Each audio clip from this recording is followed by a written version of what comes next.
Good evening, ladies and gentlemen. Welcome to the Sterling High School Sports Report. We're doing this a little differently this week in that we are filming on a Friday as opposed to a Monday because of the, I guess, uniqueness of the fall sports season. As you well know, on the basis of the last two shows, we've wrapped things up for the most part in our fall sports, and with the exception of the Thanksgiving Day football game next Thursday, fall sports are pretty much over. So we thought we would go on a Friday as opposed to a Monday and give you a little more lead time, I guess, to learn about this whole Thanksgiving Day football game rivalry between Sterling High School and Collingswood High School. And as our special guest this evening, we have Coach Bob Barikian, certainly no stranger to Sterling High School, as the head football coach at Collingswood, and of course joined by our head coach, Mr. Todd Green. And we're going to talk about the whole rivalry and Thanksgiving Day football and this season in just a minute.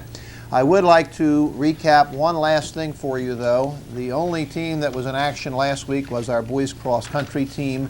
They lost their final dual meet of the season to Millville High School in a close meet. They wrapped up their season at 8-3. Probably as good a season as anybody expected from boys cross country. So congratulations to Coach Hopkins and his squad on a great year. All of our other fall sports, with the exception of football, have long since been completed, so we won't go over those. One other note, though, our freshman football team defeated the Collingswood freshmen yesterday in their final game of the season, and they finished their year at 9-0. Normally, we don't have the time to get into all of the sub-varsity levels and sports and whatnot, but I think that's a pretty special season to go 9-0. So congratulations to Coach Dave LaGrain and Ernie Tartaglia and all the members of the freshman football team. Which brings us to, I guess, the heart of our program this evening, or at least part of it, and that's the portion where we're going to talk about Thanksgiving Day football. And I certainly am no expert here. Coach Brick, and you've been around a heck of a lot longer than I have. I do have some statistics here, which we can get into a little bit later, but I guess, you know, if someone said to you, what does the Thanksgiving Day football rivalry between Sterling and Collingswood mean to you, how would you respond to that? Well, as most people probably know, basically it's a family rivalry. I mean, for most of the years I've coached at Collingswood, I either had a nephew or a son playing for Sterling, which makes it exciting in our household. But at Collingswood itself, Thanksgiving weekend's a real big weekend. Many people know we have lights, and one year we played Sterling on a Wednesday night. But at Collingswood, we don't want to do that. We want to play on Thanksgiving Day. And it starts off the whole weekend because on Saturday at Thanksgiving, we have a big parade in town to start off the Christmas season. So it's a real big time at our school, especially this week because it's also homecoming. So it's a really exciting time just in the school and in the whole community.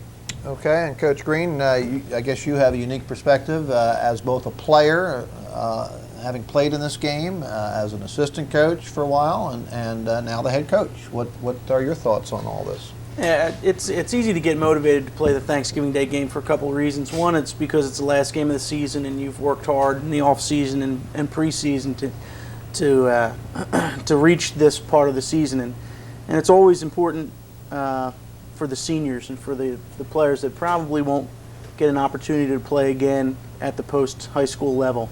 So it's nice to get the players, the seniors who don't normally get some of the varsity action, into those types of games, and being their last game, it's certainly an emotional time.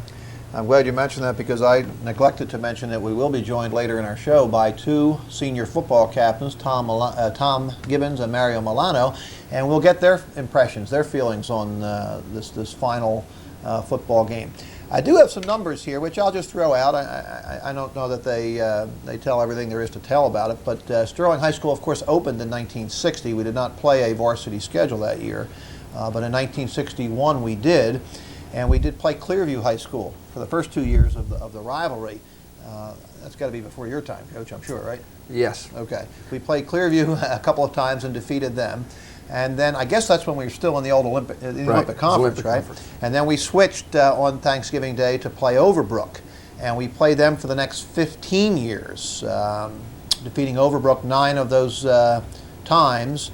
And then I guess it was in 1978, if I have my numbers correct here, that we took on Collingswood as our Thanksgiving Day rival. Although we had to have joined the Colonial long before that. Well, Sterling joined the Colonial Conference in 1966.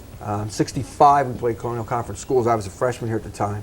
And actually, it was in 65 that Sterling upset the #1 Collingswood team, 26-20. And that was the first time we really played. The following year, in 1966, Sterling became a member of the Colonial Conference. That was my sophomore year. And the reason the game was switched in 1978 was Gateway entered the Colonial Conference, which meant they had to change the Thanksgiving Day game. So instead of Sterling and Gateway playing on Thanksgiving, because we were playing Overbrook, which was a non-conference game, they decided to switch the Sterling and Woodbury game, or the Collingswood Woodbury game, to Woodbury Gateway, because their Gateway came out of the Woodbury district originally, and that's when Collingswood and Sterling started playing. Then when West Deptford was added to the conference, Paulsboro at the time was playing Glassboro, so then West Deptford and Paulsboro now play, and it rounded out the entire 10-team conference. So Collingswood's Thanksgiving Day rival prior to 1966 then was Woodbury. Yeah, correct. And